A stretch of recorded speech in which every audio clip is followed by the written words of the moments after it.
Hello everyone. So in the previous classes, we had discussed about the various important Rajput kingdoms. And today we will start with the advent of Islam in India. So what we will discuss firstly will be the Ghaznavid Empire and then we will discuss about the Ghurid Empire. तो Ghaznavid empire में हम सबसे पहले पढ़ेंगे about the rise of Ghaznavid empire, then the invasions by Ghazni in India and what were their significance, then finally the decline of Ghaznavid Empire. And after that, we will discuss about the rise of Ghurid Empire, the invasions led by Ghuri in India and their significance, and finally the decline of Ghurid Empire in India. So the first one is the Ghaznavid Empire. So firstly, the rise of Ghaznavid Empire.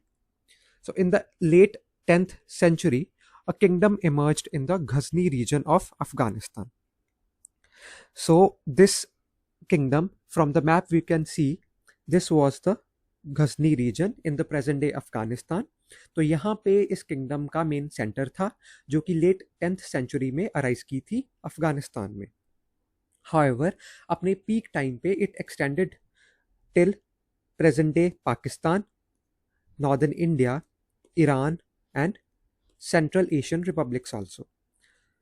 However, its main center of power was around the Afghanistan region, mainly the Ghazni. So Abu Mansur Subuktigin was the founder of Ghaznavid dynasty who ruled from 977 to 997 CE.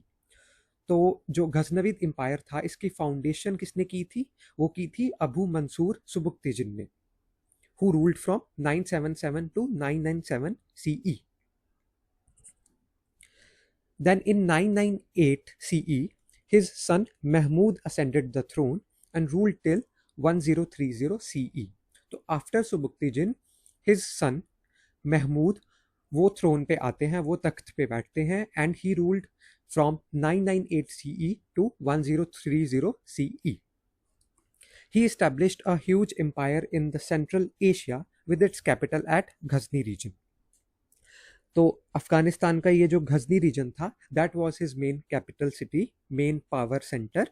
But जो इनके influences थे वो Iran और Pakistan, northern India और even Turkmenistan, Tajikistan उस area तक फैले हुए थे. बट इनका जो मेन पावर सेंटर था that was in Ghazni, Afghanistan. Then, Mahmud of Ghazni, he patronized scholars like Abu al-Qasim Firdausi and al-Biruni. तो जो गजनी थे, जो महमूद थे गजनी के, वो कुछ स्कॉलर्स को पेट्रोनाइज करते थे. उनमें से दो मोस्ट इंपॉर्टेंट थे, अबू अल कासिम फिरदौसी एंड अल बिरूनी. ना इनकी कॉम्पोजिशन के बारे में भी देख लेते हैं. सो अल बिरूनी ही रोट किताब Al Hind. So this is the title of kitab Al Hind written by Al Biruni.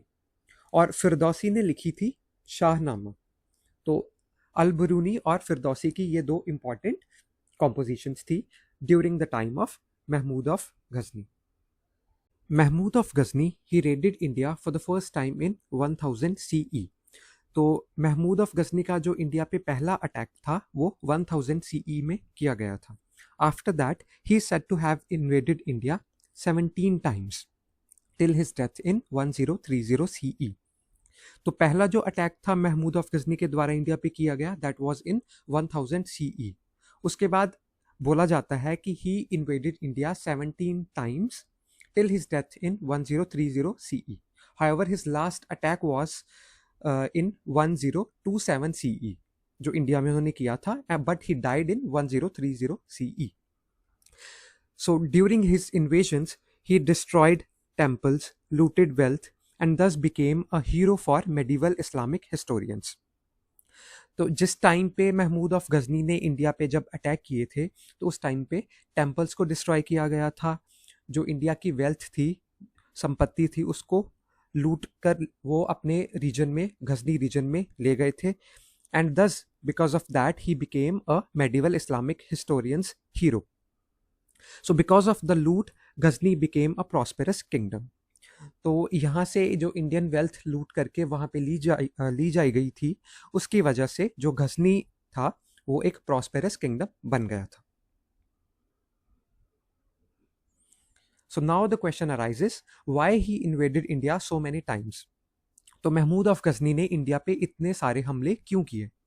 So the first reason was Indian political power had declined.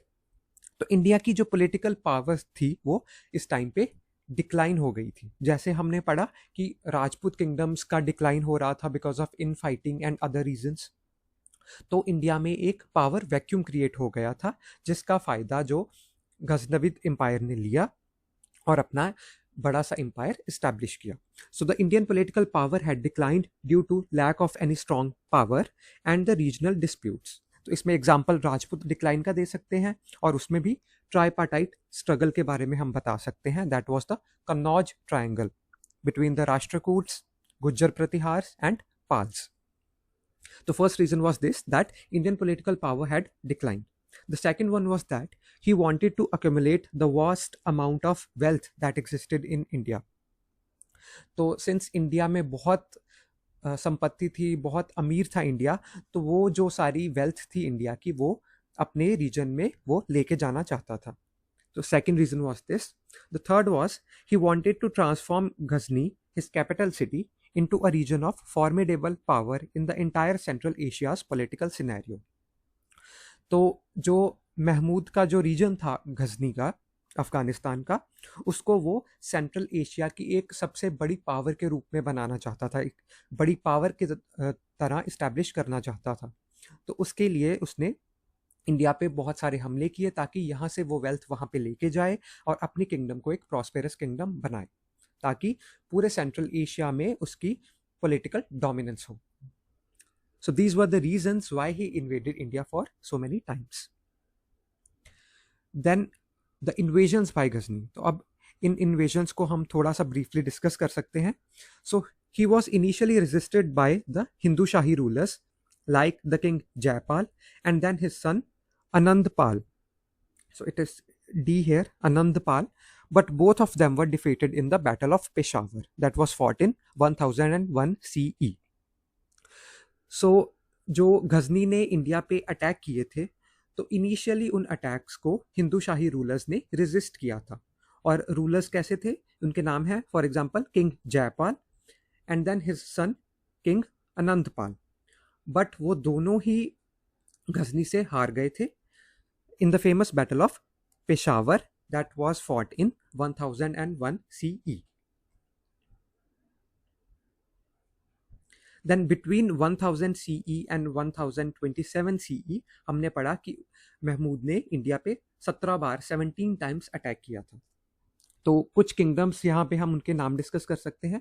So he invaded Kashmir, Peshawar, Kannauj, Mathura, Gwalior, Somnath, Kutch etcetera. तो वही चीज़ यहाँ पे लिखी है कि between 1000 CE and 1027 CE Mahmud invaded Delhi, Kannauj, Mathura, Kangra, Thanesar, Kashmir, Gwalior, Malwa, Bundelkhand, Tripuri, Bengal and Punjab. तो ये सारे रीजन्स पे गजनी ने हमला किया था, जिसकी वजह से उसका एक इम्पॉर्टेंट पावर सेंटर यहाँ पे बन गया था. So his empire extended till the north western India. Then he died in 1030 CE due to malaria. तो मलेरिया की वजह से 1030 CE में महमूद ऑफ गजनी की डेथ हो जाती है. And before his death his last invasion of India was in 1027 CE. तो अपनी डेथ से 3 साल पहले, दैट इज इन 1027 CE में महमूद ऑफ गजनी ने इंडिया पे लास्ट अटैक किया था. ही invaded Somnath temple in Gujarat, which is located on the coast of Saurashtra और काठियावाड़. तो सौराष्ट्र कोस्ट पे जो फेमस सोमनाथ टेम्पल है गुजरात में, सो he invaded that temple also, और टेम्पल को काफ़ी ज़्यादा नुकसान किया था, टेम्पल को तोड़ा गया था. For example we can see in these images that the temple was destroyed by the Mahmud of Ghazni and his forces. So his last campaign was against Jats who had created him a lot of trouble while returning from Somnath.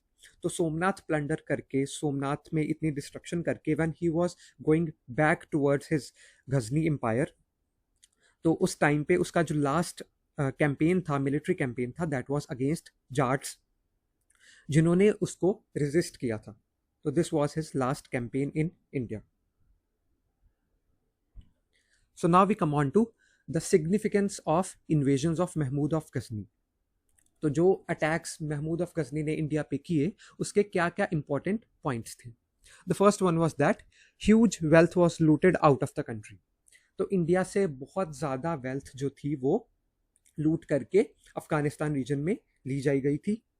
Then there was a huge setback to the Indian art, architecture and sculpture due to the demolition of idols and temples. तो इसमें example हम दे सकते हैं the Somnath temple.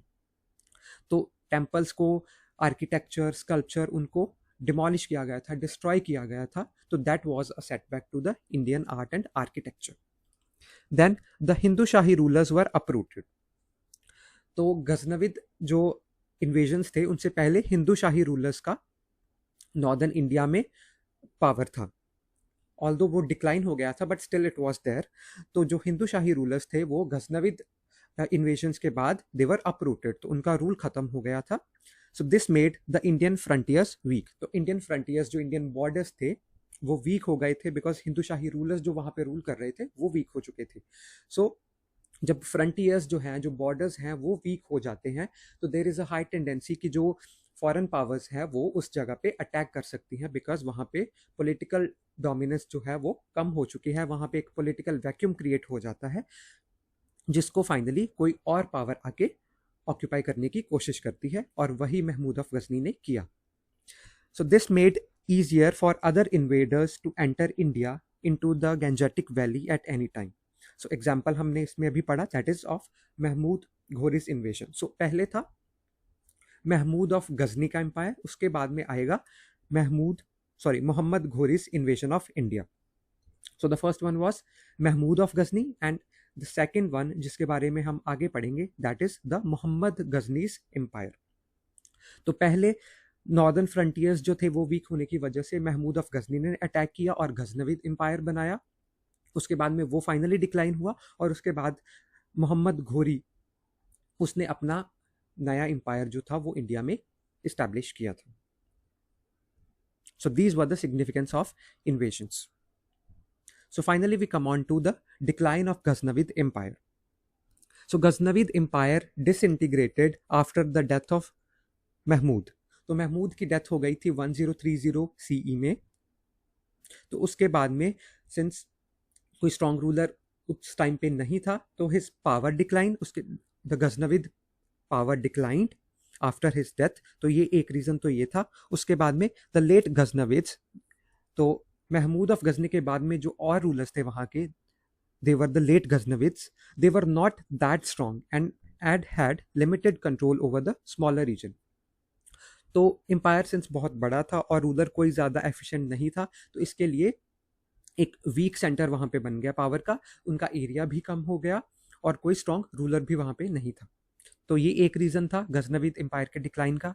And finally the Turkish raids however continued, and the Indian rulers were somehow able to resist such raids. तो Ghaznavid empire तो India में decline हो गया after death of Mahmud of Ghazni, but जो टर्किश रेड्स थी वो इंडिया में continue रही, उसके बाद भी होती रही. बट जो इंडियन रूलर्स थे they were still able to resist such raids. और उस टाइम पे इंडिया में जो इंडियन रूलर्स थे उन्होंने किसी फॉरेन पावर के आने को रेजिस्ट किया था, टर्किश रेड्स को उन्होंने रेजिस्ट किया था, and they were very much successful in those also. So this was the decline of Ghaznavid empire. तो इसके बाद में आएगा द घुरीद एम्पायर. तो ये जो गैप पीरियड था, इसमें जो इंडियन रूलर्स थे उनका थोड़ा पावर रही इंडिया में. उसके बाद में आएगा द मोहम्मद घोरी. उसका जो एम्पायर था वो बड़ा था इंडिया में, वो स्ट्रॉन्ग था. और उसके बाद फाइनली जब वो डिक्लाइन हो गया तो देन इमर्ज द दिल्ली सल्तनत. तो ये हम आगे की क्लासेस में डिस्कस करेंगे. So this was all about the Ghaznavid empire. and in the next class we will discuss about the Ghurid Empire.